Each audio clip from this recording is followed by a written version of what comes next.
What's up, you lazy, entitled, basement-dwelling millennials, bootstrapping boomers, apathetic Xers, and goddamn Gen Z kids today? I am still impressed that I have never fucked that up in one of these episodes yet. At least that we've recorded. Yeah. No, you haven't. You haven't really. I have.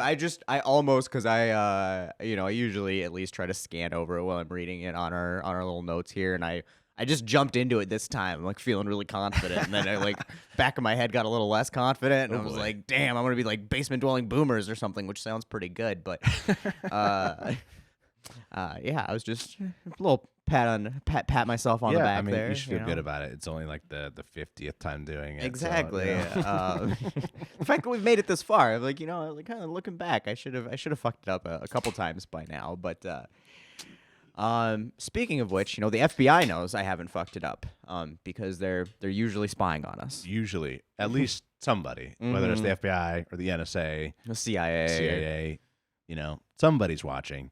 But today we're gonna be unmasking the FBI and COINTELPRO. We're gonna be covering how the FBI essentially silenced political dissonance. Yeah. Dissonance within our own population for decades, and nobody really got slap on the wrist for it at all. And once again, this isn't like conspiracy theory shit. No. This is absolutely true, 100% declassified information. Okay, well, there's some things in here that might be classified as Conspiracy theory. But in my opinion, the program that we're talking about, yes. 1,000% happened, and the government's like, yeah, we did that. We 100% the FBI was spying on people for doing First Amendment things, breaking the Fourth Amendment by spying and stuff, and doing much potentially criminal things. Absolutely criminal. The things. FBI was doing criminal things, right, not the people that they were spying on. Yeah, the FBI generally not the people that they were spying on. No. In fact, the FBI was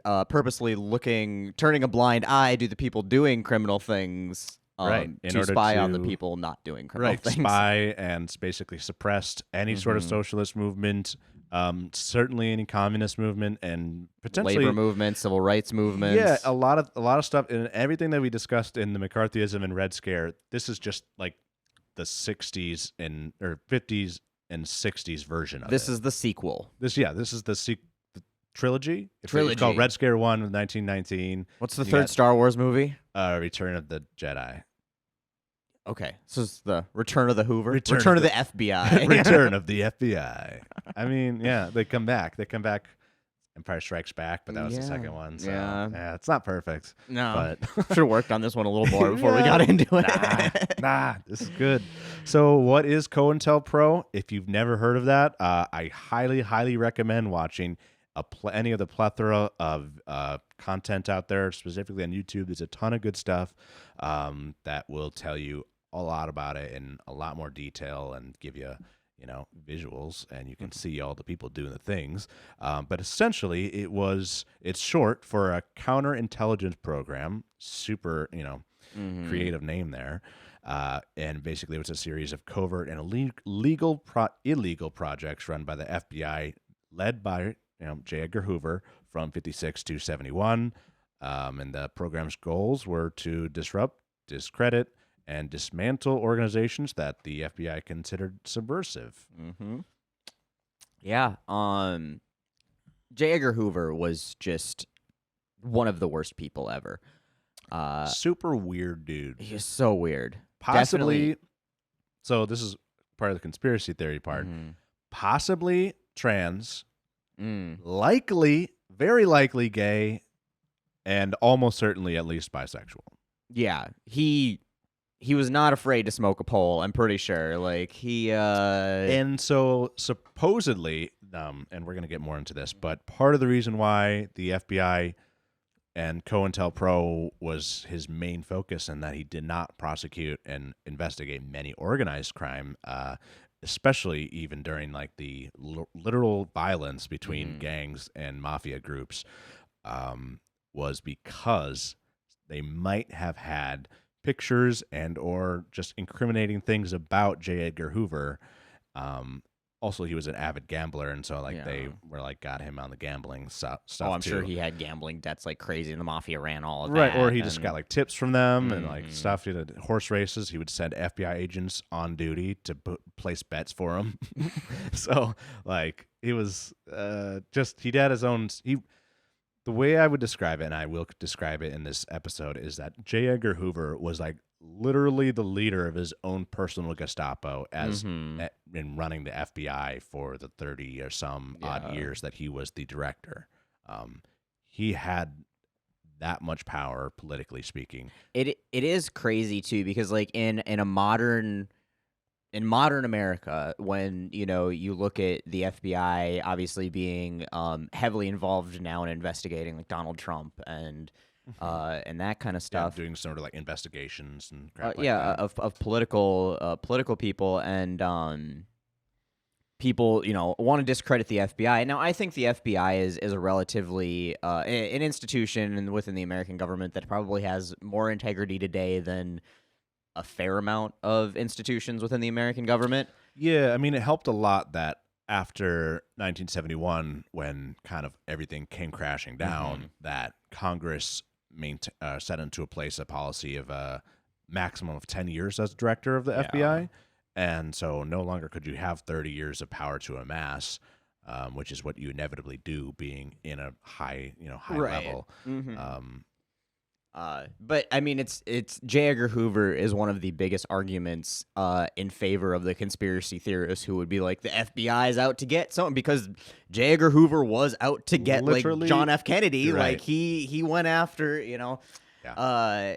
and so it's frustrating that he existed at all, and then existed in the position he existed in for so long. Oh my God! Yeah. To just thankfully, most of the people who run their mouth about these types of conspiracies aren't exactly scholars of history and don't put these kinds of things together. But thankfully, but yeah, I do when I hear this kind of stuff, and it's like it's just frustrating that the FBI was allowed to be run that way for so long. Yeah, I mean, for decades, Mhm. multiple 3-4 decades, basically since its inception. Yeah, because he was the first director of the FBI. That sounds right, yeah. And He didn't give it up for No. over 30 years. till the 70s. So like, I mean, that's a long time. He didn't even he didn't give it up. The only reason he was no longer the director was because he died. He literally died as the director. Yeah. Like he didn't give it up. He was No. he just got ousted. Yeah. Yeah, and then he didn't get fired. It From the wasn't planet. Like, yeah. Because he didn't get kicked out for doing the shit he was doing No. or anything. Like there was no accountability for him. I mean, I think the FBI had some accountability at some certain points following as an organization, but the person who needed the accountability, we never saw that. Yeah, I mean, if he had lived for another 10 years, maybe there would have been some accountability. But then again, he still would have been so old. Yeah. Like, because he was born in like 1895 or something like that. So when he died, he was like fucking 75. So like, as a being born in the late 1800s, you don't have a life expectancy of No. 72 often. So like, he made it a while. Yeah. But anyway, he was a very paranoid man. Yes. He was very into conspiracies. He had very little regard for the law or the Constitution, or just people in general who he didn't like. And it didn't matter. Again, if we dive into conspiracies, there's conspiracies that he was heavily involved in the assassination of JFK. Now we don't have any proof of that or anything, but there was enough animosity that J. Edgar Hoover had for JFK, and JFK, I do believe, tried holding him accountable a little bit, and he wasn't a big fan of that, which gives motive for that. I think JFK went a little bit more harder at the CIA.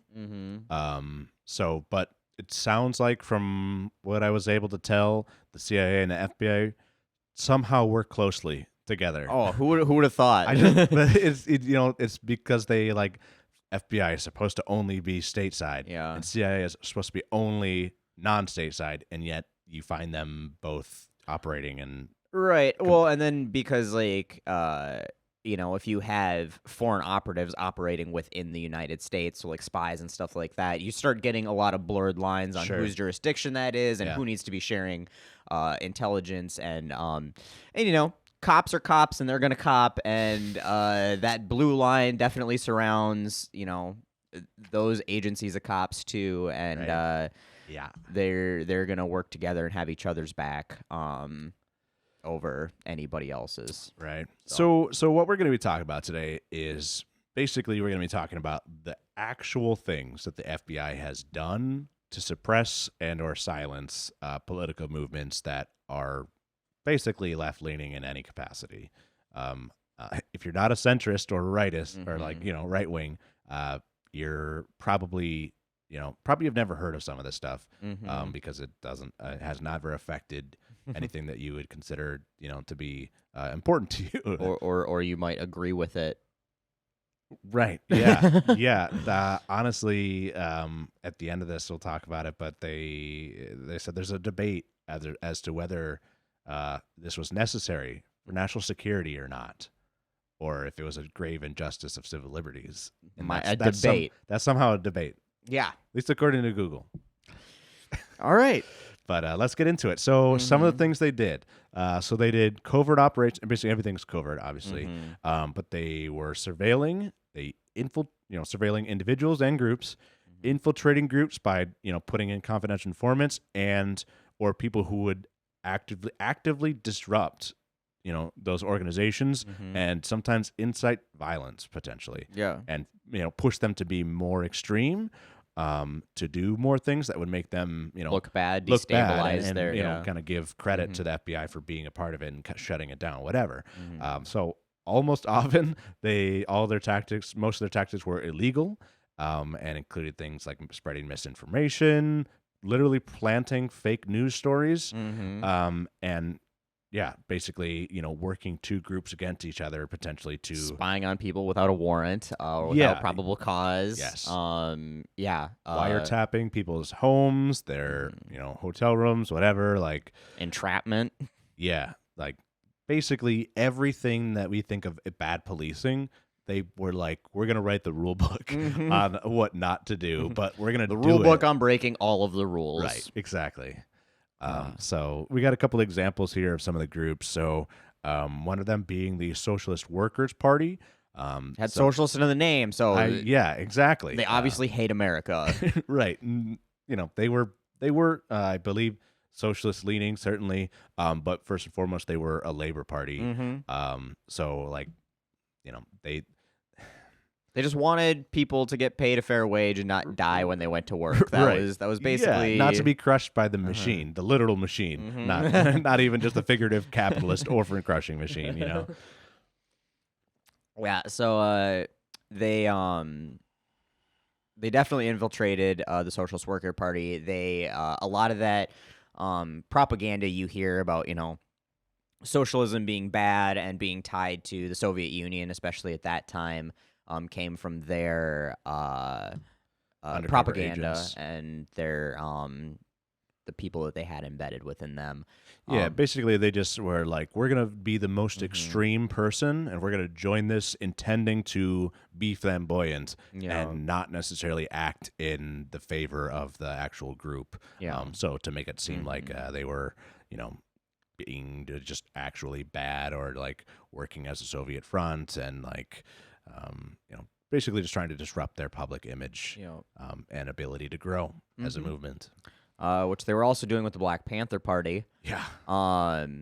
They maybe murdered Fred Hampton. Yeah, this is the one where I consider a conspiracy theory, but in my mind, this one, it's not so much a conspiracy theory. It's just like the documentation isn't out there. Available to, Right. In my mind, this is a cut and dry. The FBI. It's a very OJ type thing, Yeah, I guess. Besides the whole like he didn't murder his wife or like anything, but right. But like they murdered him. No, yeah, they're definitely guilty of it. They in my mind, if you look up Fred Hampton and the assassination of Fred Hampton, decide for yourself. But to me, it seems just very much cut and dry that they had a hand, the minimum, if not orchestrated, his assassination. So Fred Hampton, if you don't know, was just a very prominent leader of the Black Panther Party, and kind of just made the Black Panther Party more popular, and just sort of lead it to some new and really good goals that they never really got to achieve. Nope. And I mean, and the Black Panther Party was gaining a lot of traction. And obviously they were an easy one to attack because they took a very militant presence. Right. But there was reasons for that. Obviously, their communities were being just brutalized by law enforcement, poverty, and all. So they were like, yeah, we're going to pick up guns and we're going to escort little old ladies around, and, like, we're going to be the presence in our community. We're going to do the community policing that we don't have, and we are going to protect the people who are standing up for civil liberties, civil rights, arguing that, everybody should be equal, and certain people didn't think that everybody should be equal, including J. Edgar Hoover, and so they infiltrated, arguably murdered Fred Hampton, and really gave they really ran with the Black Panther Party's image of that kind of militant image, and like, these are violent, dangerous criminals. And so all of the bad imagery that you have about the Black Panthers, or if you've heard about them, it's almost guaranteed that was FBI propaganda at that time. Well, right, and just them inciting violence between them. Somehow they were rivals with the Nation of Islam. So, like, when you get two groups that are in a situation like that, it sort of becomes sort of gang-like in a way. And not trying to compare either of these parties to gangs, but like they were trying to make it seem like there was this gang violence between the two of them, when certainly there was disagreements in what their organizations were going for. But I don't think that they would have ever gone to gang-like levels, violent, between the two, just left alone. Yeah. Oh, and it's like during the Black Lives Matter marches, when people would start vandalizing and breaking property, and then we find out that it was cops, they're doing that in a lot of those cases. Well, in the case of Black Lives Matter, I will say, like, it just gave cover. Like, the injustice and the march for that injustice just gave cover for people who were just looking for an opportunity to do bad things. Right. That has nothing to do to say about their movement, in my right. No. But what I'm saying is that there was law enforcement individuals who like got a false flag, like those. Yeah, that's what. So they would go and throw bricks through, storefront windows or car windows, and start altercations, and they could be like, look at these violent outbursts that are happening at this in this situation. Yeah. Was there a specific example in Minneapolis around George Floyd? I think yes, but I don't remember a ton. I feel like there was. I know for a fact that plainclothes officers got outed for doing the things that were being accused of being throwing bricks through Target windows and shit like that. So it is very similar in these, where they took situations of heightened social feelings and just tried to be the gasoline or the match in that situation to make something that they could turn around and be like, look what these violent individuals are doing, and that's our justification to go shut them down as an organization and silence their message. And it wasn't just like parties. I mean, civil rights leaders. Dr. Martin Luther King Jr. was heavily surveilled, harassed. They ran as much propaganda as they could possibly come up with to discredit him, discredit his movement. It was the lengths that they went to. And I heard they actually kind of did the same thing with Fred Hampton, and they infiltrated sort of his inner circle, and they actually had that person wiretap a lot of the hotels he was staying at and locations other than his home, which was wiretapped. But anywhere that they went, sometimes he was able to wiretap for the FBI, and otherwise locations they never would have gotten, that audio or that information.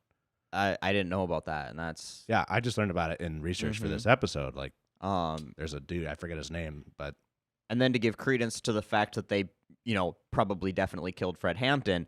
Yeah. They also planned on killing Martin Luther King. And so I did a lot of research into that too for this. And in my mind, it's also another sort of situation where it's basic guarantee. Well, I would go to bat. I mean, saying, that's been arguably proven in court that. Well, yeah, it has been proven in court, in a civil court, not criminal court, but in civil court, the United States favored for the Dr. King family, and the jury sided with them, saying that there was conspiracy to kill their father and husband. So it's a certainty that the FBI was involved with very, very illegal conduct and literal... Up to and probably including assassination, or at least trying to do assassination. Yeah, at least conspiracy to commit assassination, if not the literal act. If you're interested in that, there's a ton of good videos out there. The one that I watched, I forget his name, but it was like Winago or something. It was like an hour-long video, and it's very compelling. And beyond that, the other big tinderbox at the time of kind of more left-leaning social movements was anti-war movements, which obviously I think is relevant today. We have a lot of anti-war unrest right now going on. And it was no different in the 60s and 70s. Vietnam was going on. There was a ton of protests around the country. Very, very similar landscape to how it is at the moment. Right, yeah. If you compare the Israel-Palestine protesting to the 70s and Vietnam War, it's very, very similar. Yeah, nothing's ever new. Right. And the FBI... A lot of the things that you are hearing about current protesting going on, and a lot of the propaganda that you're hearing about current protesting going on, it's word for word identical almost to the anti-war protesting going on, and the propaganda that was literally directly from the FBI. FBI to news agencies. The FBI was again infiltrating these groups. They were spying on thousands of Americans who were involved in the peace movement. Like it wasn't just keeping tabs on a couple leaders. Like if you had ever wore a peace button basically on your sweatshirt, they're like, "Yep, we're putting you on a list and so, spying on you." The FBI has an operation called Operation Chaos, specifically where they spied on like over 7,000 Americans involved with the peace movement, and those are just the people they've really, really focused on. They had dossiers on tens, hundreds of thousands of people who they considered dissidents in any way. It's insane, and like the whole thing was all these people were like, "Hey, let's stop sending people to die in Vietnam and killing people in Cambodia." And they're like, yeah, no, you're a problem. We're going to spy on you. We're going to infiltrate your movements and discredit your public image. Yeah, discredit your public image. And also, like, once again, they had people who were, spoilers for a lot of these protests and whatnot, trying to coax them into turning violent or doing violent acts in the middle of them. Right. And again, it's like you see the same shit today. With everything that's going on with current protests and campus protests, which was going on back in the 60s and 70s too. Obviously a huge thing today, and I think so it's worth mentioning that there was a group called the Students for a Democratic Society, or SDS, at the time. And this definitely falls under both civil rights and anti-war. They really focused on both of those issues. And they were protesting on campuses nationwide, just as they are today. And the FBI targeted them to the point where the organization eventually ended up falling apart. But it can be argued to say that this is what led to Kent State, to the shooting at Kent State, right? To a lot of the anti-student, anti-protest movement, and just public view of it, and I think it's really important to point that out because I've been talking about this in my regular content. Supporting students that are out there exercising their First Amendment rights, right? To say, maybe we shouldn't be funding people doing a genocide. Just fund them a little less, and people are like, oh, they're anti-Semites and they're pro-Hamas, and I'm like, they're not. Like, No. maybe definitely you get some people who try to tack their own prejudices onto a movement where they Yeah. feel that they would be Right. accepted. It's every time there's an Mhm. opportunity for those people to feel like they have a place, Yeah. they're going to come out. But that Mhm. doesn't mean that the movement No. and that what they're protesting doesn't have anything to do with them being Israeli No. or Jewish. Jewish. Mhm. It's about what their government is doing Yeah, on a exactly. systemic level. Mhm. And and the thing that frustrates me is that obviously a lot of my followers are left-leaning or more progressive, and this is one of those things where a lot of those people still, especially when they sit more to the center or they've been around longer and there's been, decades of a certain message and just a view of Israel that the United States has created because they've been a very strategic ally to us for a long time, and we wanted to make sure that Strategic supports. in our Middle East oppression. Mhm, exactly. And so, like, our government and the Israeli government has spent a lot of time and money building an image that, you stand up for Israel no matter what. And if you don't stand up for Israel, you're anti-Semitic. And they did that because Israel's done a lot of shitty stuff, just objectively shitty stuff as a country, and they didn't want it questioned because a lot of our tax dollars go there.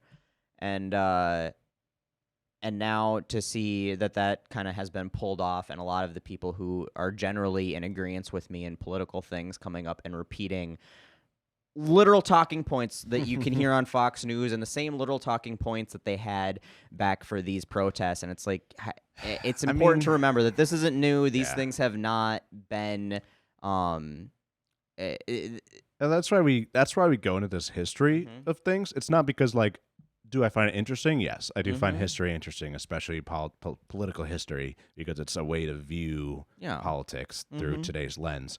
But literally, and we've said this over and over and over again, everything just gets reused as propaganda, immigration propaganda, war propaganda, economic propaganda. Yeah. Nobody wants to work anymore. It's just never ending. And if you never see it, if nobody tells you that that's happened in the past, then you're just like, oh, this is the first time, and you buy into it. And so like I've been a little disappointed at how many people have fallen for this again. And it's because, like, you look back and you don't, but that's the problem is when you look back at these types of protests, you look back at the anti-war protests and you look back at the civil rights protests and you see all of these people doing this righteous stuff. And like, that's the history we teach, but you don't teach the history of what everybody was doing to try to stop that. It's like, yeah, we know that the firemen were hosing them down and the cops were beating them in the streets and like the really blatant, like that's some fucked up shit. Right. But it's not they were spreading, lies about all of these people doing the things that we're applauding them for. Yeah. And they're saying the same things now about certain people. Who do you think you should be, in favor of, or at least looking into? Yeah. Should I support them? I don't know. Maybe those people. And it's just like, you look back at history, it never sides with, the Pinkertons. I mean, to be fair, we have maybe a year of modern U.S. history in high school. Yeah. If you're lucky. Yeah. Unless you do an AP U.S. history, even then it's 2 semesters, How are you, how's anybody, our teachers included, how's anybody supposed to teach our children, us, myself, any of this history? There's a lot to go through, obviously. Even in the last 100 years is what we tend to focus most on, but and it's a ton. It is absolutely a ton. But these are the things. If you don't know history, you're bound to repeat it. And right now we are in the midst of one of those moments with everything, with labor movements, social movements, civil rights movements. Yeah, I feel like obviously this is anti-war. Obviously, I'm sure that a lot of people feel like their time period is tumultuous, but I don't know certainly in the 21st century, that there has never been a more tumultuous time than now. Oh, absolutely not. Definitely not in the 21st century. I would argue, the 60s and 70s certainly, I think were. I would argue in the past half century, this is the most tumultuous time. Post civil rights. So since the 1980s, mid 70s, 45, 50 years. Yeah, this is the next thing. So it's important to see how these things were handled and how resistance to a lot of these things were handled Yeah. back at that time. So you're aware, because I get it when we've been told, if you don't support Israel your entire life, you're anti-Semitic. Yeah. And now, like, you're here at this point where people are like, hey, Israel's doing shitty stuff. And you're like, can't say that. Can't say that. Right. And then, and then and that's the priming that makes you willing to accept that propaganda. But it was the same thing through the entire civil rights movement, as they'd spent all of these decades saying, like, black people are less than, black people are criminals, black people are not as intelligent, whatever it was. And then you get to that point where they're fighting for their civil rights, and then everybody is primed to accept any propaganda that they would spew against them. And that's exactly what we're seeing here with a bunch of things. We see it with, obviously, labor movements and union stuff, but we're really... Especially in Israel and Palestine, with just like the amount of Arab propaganda that we've been fed, especially since 9/11 and the, post 9/11 American just attitude and... It's what's the Security Act that George Bush passed? Oh, the Patriot Act. Patriot Act, yeah, like post Patriot Act life, like we're programmed to dislike Middle East Arabs, like, and so it makes it really, really simple to even people who would normally think of themselves more enlightened. Yeah, I mean, even myself coming into this, I was very cautious to wade into the Free Palestine. It was definitely 10,000+ deaths in. I was like, they're doing some shitty stuff, but we all got the same programming, Right. and we all view it through the same lens. And I try to go back every time something like this happens and view it through this lens: is what was going on when similar things were happening in the past, right? And what has history told us about them, and then try to view it currently through that lens. In 20 years or 50 years, whatever, if we're looking back, and so we look at like the North Vietnam movement in Vietnam, or just a number of socialist type revolutions, against a dictator government. And we don't look at them as like, wow, that was an atrocity that you committed. You're like, oh, you're defending your right to a free, to a life, and just your well-being. In 20 years or less than, we very well could be looking at Hamas's attack in October last year, in a similar light. When you look at the amount of oppression they've experienced over the last, since 1948, whatever. You can't. And I am in absolutely no way, shape, or form. I do not support Hamas. I do not support the attack that they did. I do not.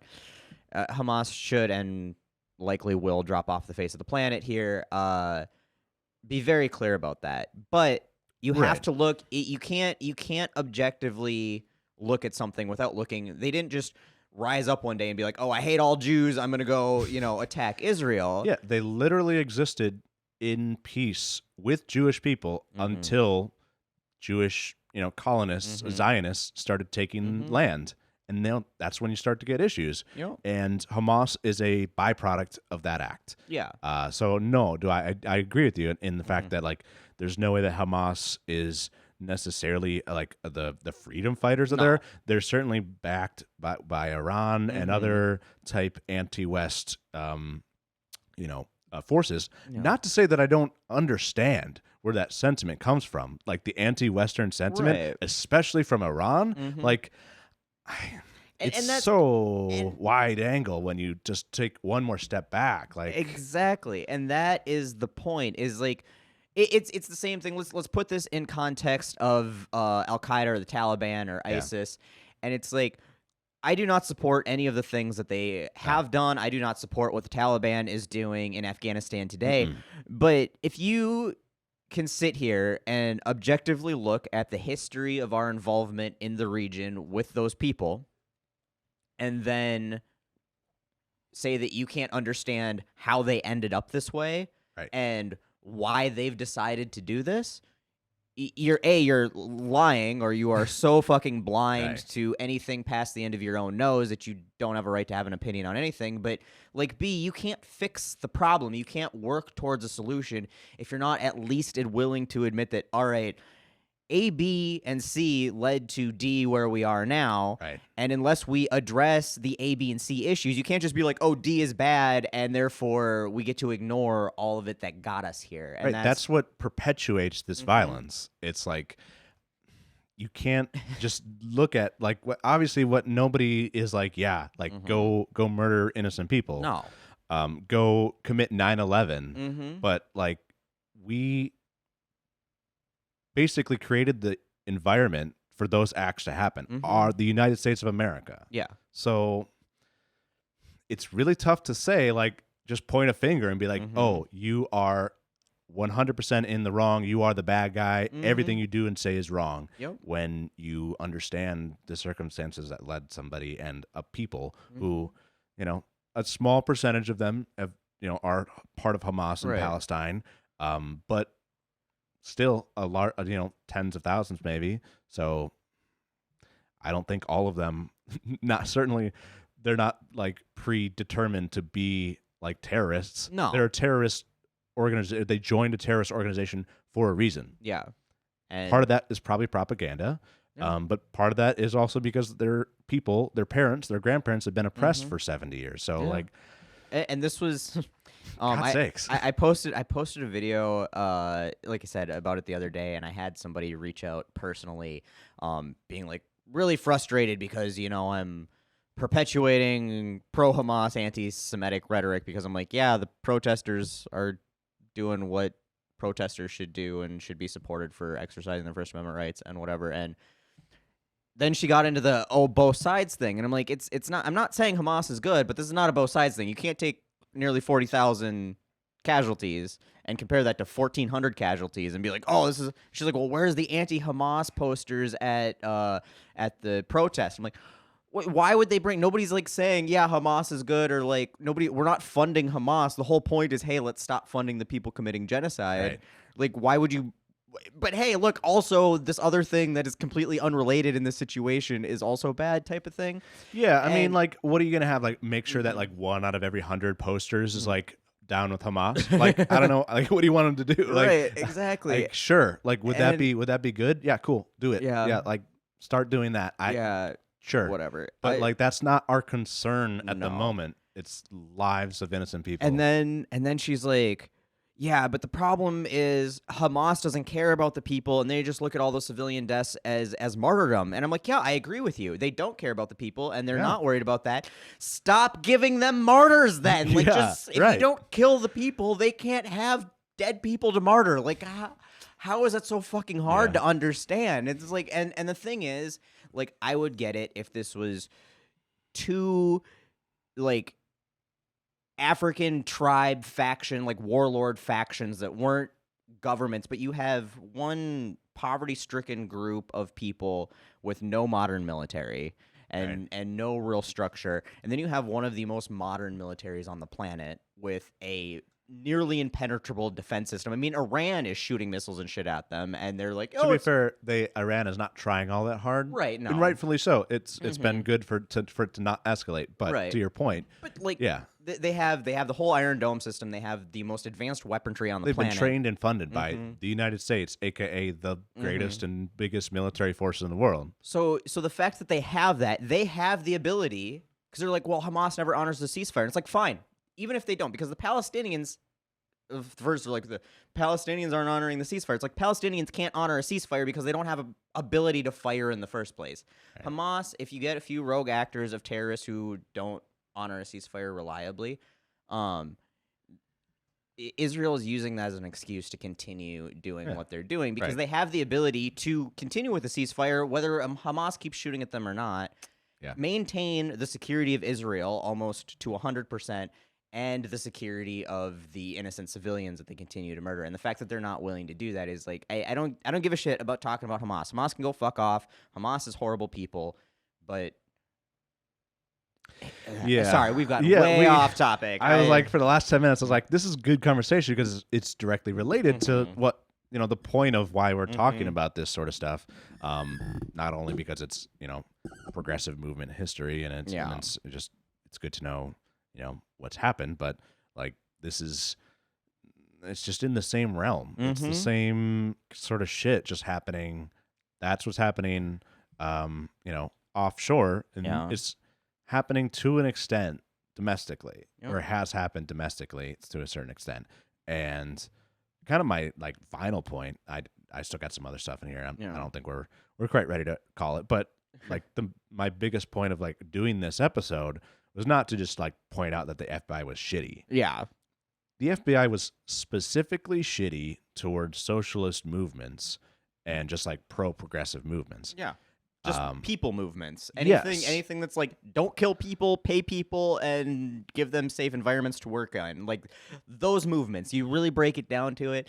It was anti-war, civil rights, treat people the same-ish. And don't kill them and give them a living wage. That was the movements. They're Right. Yep, nope, that's the most dangerous thing to American society. The FBI, a.k.a. the federal government, had a direct impact and a long-lasting effect on socialist movements in the U.S., and we really haven't recovered until Bernie Sanders became popular. Progressive movements were basically fringe, libertarian fringe, up until Bernie Sanders, post. And let's be real, Bernie Sanders is a fucking centrist. Yeah, I mean, he's the most left candidate that we've had that's been mainstream. The progressive movement hasn't recovered because we're just us being progressive is fighting our for the shit. Window is so far to the right that what feels like recovery is still. It's just fighting for what the rest of the world already has. Hey, could we get some health care up in here? Right, yeah. Could we not go bankrupt going to school? That would be great. And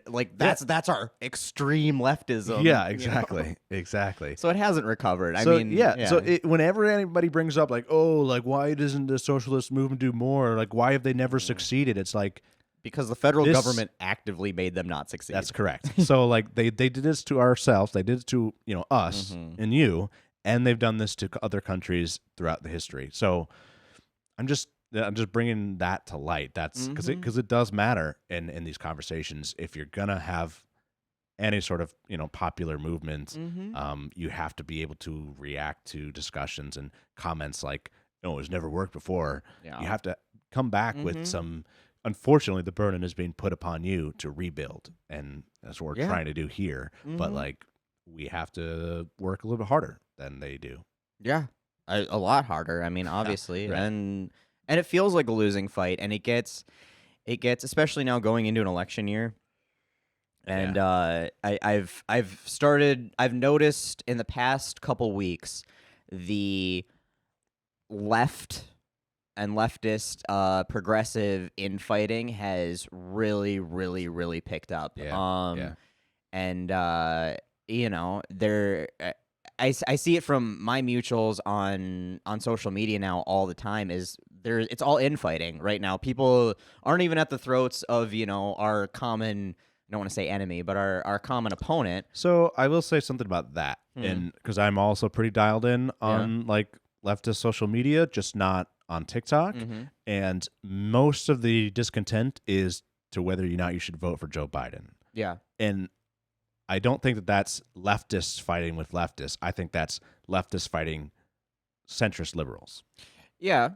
But also it's leftists fighting leftists because you have the leftists where I think we fall, where we're very progressive, and I'd love to not vote for Joe Biden if there was a more viable option, but there's not a more viable option, and I know that a third-party candidate vote is, in this case, a vote for Trump. I mean, if you're going to vote for one of a balloted presidential candidate, and your option is third party, or you would vote for one of the other two, your likely other one would be Joe Biden. So a vote for a third party candidate at this point, and this is where a lot of that infighting is getting, because a lot of people are like, I'm so fed up with this. I'm so fed up with the fact that we're still funding genocide, and it's like.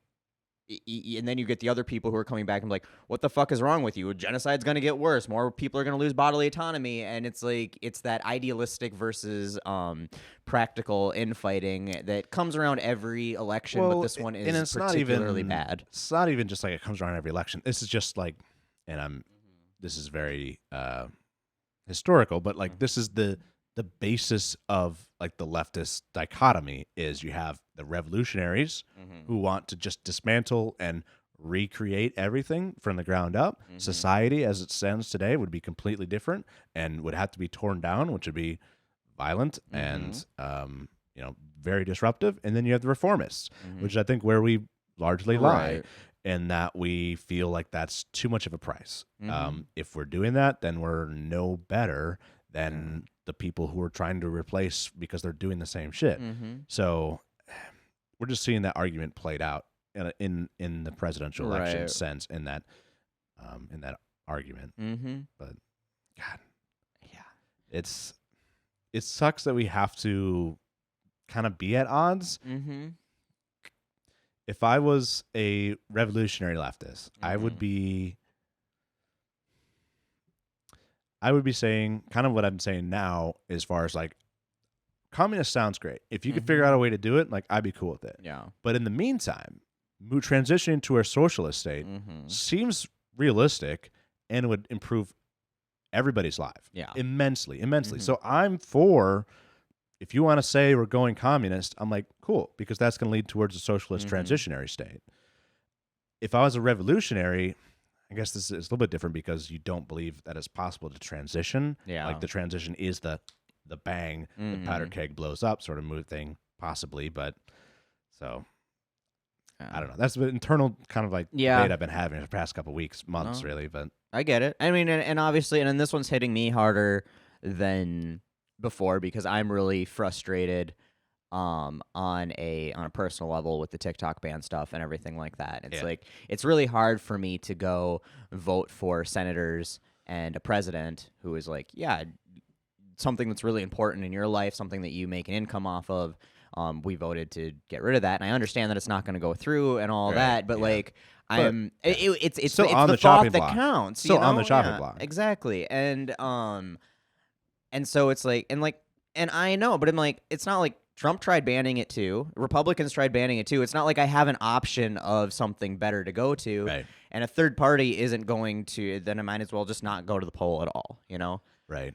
Which is the opposite message that we're trying to send. Exactly. And so I argue, empathize and I feel with it across the board and on both sides of this fight, and I'm frustrated because this is the kind of shit that loses us those elections and sets our whole plan backwards. But this is what, tying this back into what we were talking about here, this is what they wanted. Right. Like this was the idea. The dissension. This is exactly what we're talking about. That's why SDS partially completely broke up. They were a hundreds of thousands of strong movement, and I don't know if it was just their infighting or if the FBI, I don't know the specifics of their infiltration and like what sort of dissemination they were trying to do, but essentially they broke up because of that discussion, the reformist versus revolutionary, and and it fell apart, and that was fueled and continues to be fueled. I mean, and again, even with the TikTok ban and a lot of people on the left who are, the apologists for whatever the Democrats do. Oh, this was just a Republican thing to make Democrats look bad, and they went along with it because we still got to give all of the money to Israel. And obviously I support Ukraine, giving money to Ukraine, and then Taiwan got thrown in there, and I don't understand it. I mean, I understand why we're giving money to Taiwan. I don't understand why that was included in this particular package at the moment. But right. Well, that's just Congress. Right.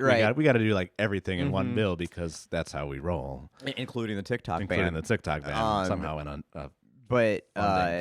Yeah. So like, and I'm like, no, a bunch of the Democrats went to bat for this legislation, but for Republicans and for the people who are anti, us having these conversations, anti us being critical of the United States, just actions throughout the past 100 years. This is a win-win for them because they knew that it wasn't going to go through. But the Republicans and the people who are anti anything leftist, progressive, or just organization in general, highly democratic, right? Which is what TikTok really is it's democratizing political discussions and news.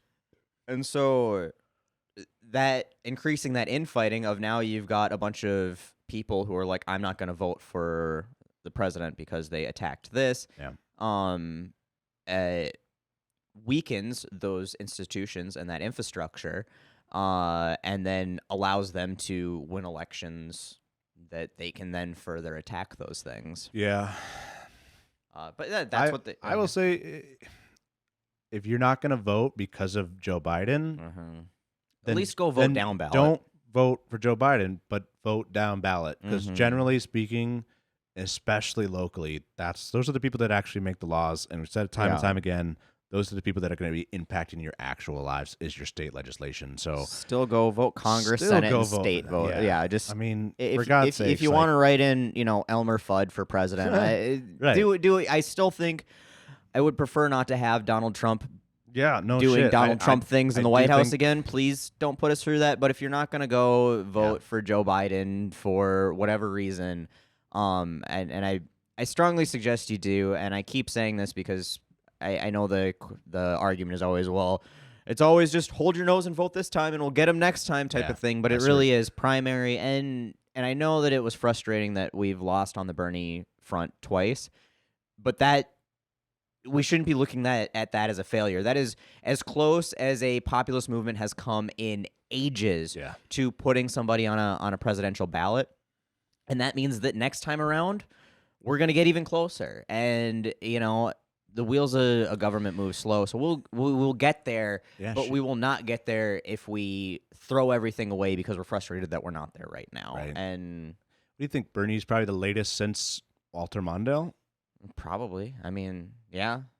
I'd even probably go back further than that. I mean, Walter Mondale was still a pretty, party candidate, but sure, it really looking at like Teddy Roosevelt and FDR obviously. FDR, yeah. Even though FDR had his problems. Oh, yeah, he definitely did. But I mean, since then. But so let's bring it back into COINTELPRO. Let's just kind of knock out this last little bit of this piece of the picture. So obviously, COINTELPRO isn't, new. We're not breaking this news to you on the podcast, but it hasn't really been a big thing since the 70s, right. Largely due to a activist group that basically whistleblew, not really whistleblew because they weren't part of the FBI, but they brought to light COINTELPRO and just all of the illegal practices that they were doing. And that led to a Senate committee called the Church Committee, and eventually to FISA laws and just basically changing of oversight, reducing the tenure of the director of the FBI to 10 years. So that really was the linchpin. Also with J. Edgar Hoover dying a couple years after that. So, but the Church Commission, if you haven't looked into it, it's pretty interesting. It's not like the greatest. Like they really didn't change a ton, but they did, they did help. It wasn't the reform we wanted, but at least there was some accountability to the FBI where they didn't get to operate with impunity. Right, and they didn't only focus on the FBI. They also looked at the CIA and the NSA and basically just were like, hey, you're breaking the Constitution left and right all the fucking time. You can't do that. It's not a thing you can do anymore. And they put some guardrails up. Yeah, they did create a Senate Oversight Committee called the Senate Select Committee on Intelligence. And in '78, Congress and Jimmy Carter did sign the Foreign Intelligence Surveillance Act, FISA, into law, basically requiring the executive branch to request warrants for wiretapping and surveillance purposes through the newly formed FISA court. So if you haven't heard anything about a FISA court before, look it up and ready to watch 2001 plus era level, like Edward Snowden level corruption. It's not good. It really was. It's been a shit show. It basically just gives, intelligence agencies somewhat of a blank check. They have to justify their wiretapping reason to a judge, but the judge has no mandate. There's no public. None of this is made public, obviously, because it's intelligence. So there's no oversight really to that court system. There really isn't that much oversight to our civil and civil criminal court system. So it's kind of on its own island, and it's still obviously being hotly debated. The House and the Senate just voted on to re-up it because it apparently was set to phase out, to expire. And they're just like, yep, we still need to be wiretapping people. And the biggest reason why it's debated is because generally they're supposed to be looking at foreign nationals that come to the United States. Well, guess what the foreign nationals do that come to the United States? They talk to people that are citizens. Yeah. And so guess who gets their information collected?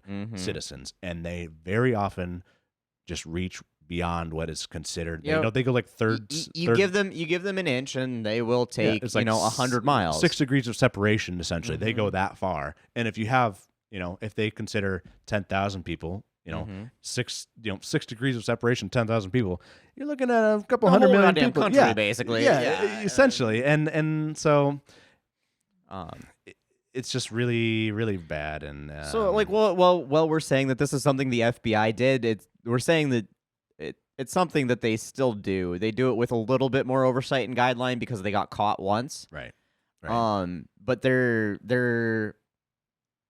it hasn't changed to the level it should. You are not as secure as an American citizen from the influence of the government. And also, the government today doesn't need to be as hands-on with this because we have, media corporations that do a lot of the work that the government used to have to do because at a time in the 60s and 70s, and especially in the 10s, 20s, and 30s, 40s, when this really got kicked off, you had newspapers, you had radio, you had news stations that were subject to more rigorous reporting standards, and weren't just overtly propaganda sources. And now today, you have it everywhere. You have obviously cable news that will peddle the messages that the FBI would have had to try to plant in the past. Right. I mean, Fox News is literally defined as entertainment. It's no longer able to classify itself as news because it got sued. And they were like, why are you suing us for being a news organization? We're not a news organization. We've never been a news organization. All of our content is made to be entertainment. So you can't sue us. And then when Tucker got sued and his defense in court was no reasonable person should take anything I say seriously. Yes, exactly. Are you kidding me? So, but and beyond that, there's Breitbart and Patriot Caller and whatever you dig deep enough. There's a propaganda outlet that is right for you, and so a lot of this is not even, the government doesn't even have to do this for themselves anymore because they have arms of the private sector that just do it for them, and there's money to be made doing that. And this is one of those things where capitalism just really took the reins and ran with it. And well, it's in their best interest to create suppression and dissent for socialist and progressive movements, labor movements. And I mean, and really, what it comes full circle is the corporate America and the wealthy Americans are the ones who pay to get politicians elected and pay lobby groups to lobby for laws and pay lawyers to take things to court to get precedents set on how laws can be written. And eventually, it's a whole system, man. And so, like, it used to be where the corporate interest had to sometimes go through the steps to get the FBI to do this kind of stuff. And now they're like, they can cut out the middleman, so to speak, and just do it themselves. Yeah. And so a lot of times in modern America, the government just doesn't need to go to the lengths that it used to need to go to achieve the same thing. Because, again, you listen to Fox News right now about any of the protests, any protest ever, unless, it's just a group of truckers. A group of truckers or concerned citizens taking a tour of the Capitol building. Right. Or, just a concerned citizen walking down the streets in Milwaukee who ends up shooting somebody. Yeah. He's a hero, though. That's one thing I keep going back to every time somebody's like, oh, these protesters are violent. These student protesters are violent and all this. Like, how many people have been killed?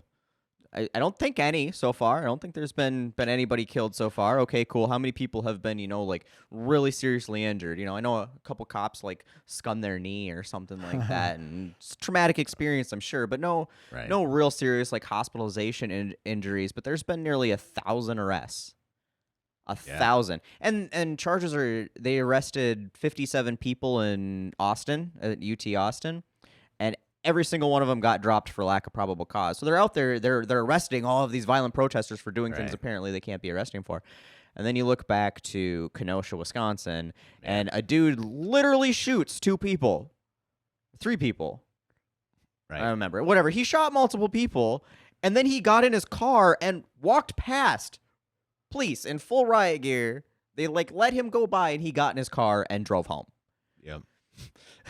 And so you can't be like, oh, they're violent protesters, and be like, where was this same precedent for because if you shoot anybody, you should at least be going down to the station for some questioning. You should be like, hey, you should give us the gun for a minute. Let's talk about what just happened here. Right. No shit. Figure out if maybe a crime was committed. We're going to detain you for a minute or two. He's just a white guy who shot 2 black guys. Obviously, they don't care. Yeah.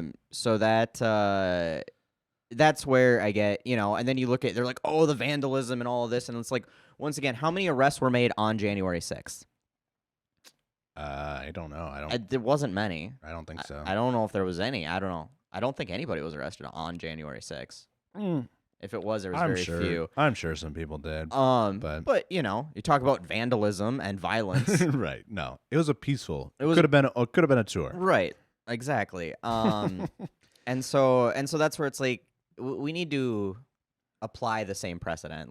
These have been very largely peaceful protests. Yes, there's been a little tiny bit of violence. Yes, there's been a little bit of vandalism. And watch, I'm saying this, and by the time we post this in a week or two, there's going to be something that blows up in these. Mostly right now, as of May 1st or late April, they're arresting people for just camping out. Right, on trespassing. The violence of trespassing on public. They're violent protesters, though. Yeah, but. Back to COINTELPRO. We'll wrap this up. We're pretty much done, I think. But basically, another, if you take away one thing from this, just know that the government has paid to take away your civil liberties and has paid to disrupt political discourse. And I don't necessarily totally love the whole marketplace of ideas sort of statement. To a certain extent, yes, let's have discussions about things and let's make sure that everybody can speak and have their voice heard. But when you're just speaking propaganda that has been rehashed for centuries, I don't care about your free market of ideas in that sense. So you can speak it. I'm just not going to entertain it. Yeah, I am not going to perpetuate when you think it. That's your ace in the sleeve. I'm like, dude, somebody said that 100 years ago about the same thing, and we're still fucking here.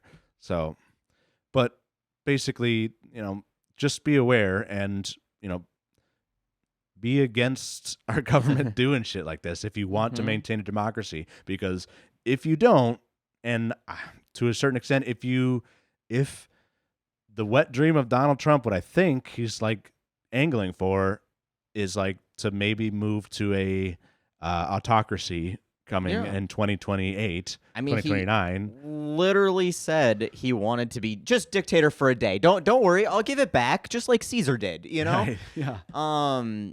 But he wants. That's what he wants. Obviously, he wants some sort of authoritarian control. He was tiptoeing the waters, I think, in 2020. And now it's he's oh yeah, I tasted that water. Let's get some more. Yeah. This is why it matters. It is why it matters. And it always can't happen here until it does. And not to go Nazi Germany on you, but that was a more democratic system that they had. The Nazi Party was one of multiple parties in Germany at the time. The National Socialist Party. National Socialist Party. Yeah. See, socialists are bad, right? Yeah, that's right. It's kind of like how North Korea is so democratic and republic. Yeah. But exactly. But it was one convenient opportunity where Hitler went from a not much of anything in the German government to a position of some power, to a position of supreme authority.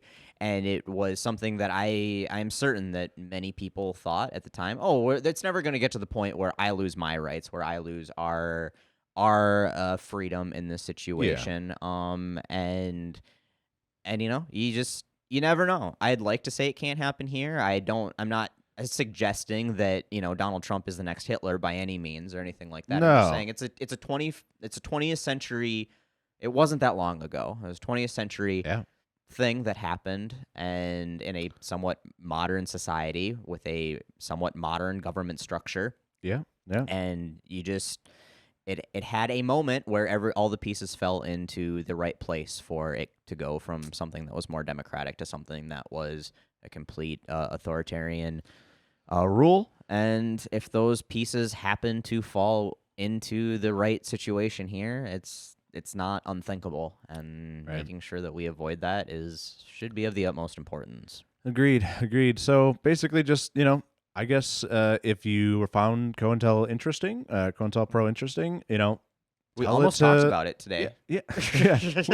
we just look it up. Watch some better COINTEL specific content. Yeah. All right, We just want you to be aware of it. Yeah, Know but about like, it. bring it up to people who if it comes up in conversation, don't be that guy who's just like, oh, did you hear about COINTELPRO? And nobody wants to hear that guy at the Thanksgiving, but it goes both ways. Yeah. But when your family members do bring up shit, and just be like, hey, like our government did suppress its own citizens in the name of national security, who are politically persecuted. So and I think the point that's really worth taking away, because a lot of times it's people on the right screaming about their suppression and and whatnot.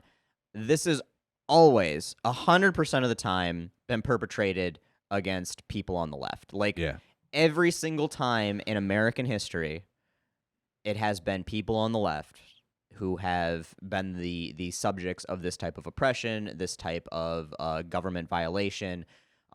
It's always been unions, it's been civil rights leaders, it's been student groups, peace protesters, always. So if they're like, yeah, you know what, absolutely, I do think the government would censor, I do think the government would infiltrate to perpetuate its power structure. It's just they're not going to do that towards the people who are anti-democracy, because obviously democracy is what threatens that power structure. Right. They would prefer there to be less democracy. Mm-hmm. The right wing, if you know. Mm-hmm. So just keep in mind that, yes, these are real things that do happen, things that we need to be aware of. They're not to the conspiracy level of like QAnon or anything like that. But right. But I mean, it's worst case. Like some of this shit does come back, and people who are progressives, left leaning, anybody who calls themselves socialist. Maybe you do get put on a list. Maybe you are blacklisted from your work career. Like it happened once. It happened more than once. A lot of times, there's no reason, and especially in an environment that we're in right now, that if the right things happen, that this doesn't happen again. So be aware of it, and remember to try to view how you're viewing the world today through the lens of how it's happened in the past. And I think that was the biggest takeaway, especially with everything going on, is because we have been programmed, we have been taught things our entire lives that aren't the full picture, aren't necessarily true, and that primes us to receive certain propaganda much more than we would like to think that we were subject to, I think, a lot of the time. And I know I've been guilty of it. I know a lot of people I know have been guilty of it. Absolutely. And it's just knowing these things hopefully helps you recognize that, so you can try to at least look at these things more objectively when they do happen, and make a better situation of how you feel and how you want to react to them. So once again, thank you guys. Did you have anything else to say? No, that was it. Yeah. Just thank you for making it this far. If you made it this far, we are ending before hour 30. So you're welcome. If I get an hour-long commute. But again, we really love your support. We do this because we do get comments like that really appreciate our work, and if you do, please leave a comment. If you want to support us financially so we can keep doing this, please join us on Patreon or YouTube membership, and actually Apple. I signed us up for Apple Podcast subscription. We have a lot of Apple Podcast listeners, so we would really appreciate your support in subscribing. It got- makes a big difference. Really cheap, $1 a month, just to say thank you for doing what you're doing. We appreciate that. We've got a $5 a month option that you get access to a little bit of extra content. We're trying to figure out more to do, but that gives you just some of the behind the scenes before episodes start with people that we're interviewing and whatnot. And we're gonna try to do some episodes where we talk to people, can call in from that subscription level. If we get a couple more people on that $5 membership, we'll set up on the Patreon page. There's a community discussion. We'll chat with you if you have questions about anything that's going on in the world. We'll try and respond to that. And we'll chat with you live if you want to challenge us or ask us questions on the spot and that sort of thing. We want to set that up and make that an opportunity as well. And then, if that's not your vibe, if you want to support us and get something else for it, something a little more physical, we sell merch. offjawagon.com. We've got the Let Them Eat Toast merch. We've got my personal Off Jawagon merch. And then, we've got Venmo, PayPal, all that stuff on my page. Please follow us on the Let Them Eat Toast podcast, TikTok, and all the other socials. Follow Off Jawagon on all the other socials. And just, we don't expect any monetary support for this. You guys just listening is why we do it, and everything else is a bonus and just helps us keep the lights on and keep doing this. Hot lights. They're sweating. Very hot lights. Helps us pay for the podcast software and the studio space. So we love y'all. We appreciate you tuning in, and we will see you guys next week. That's right. Thanks for tuning in.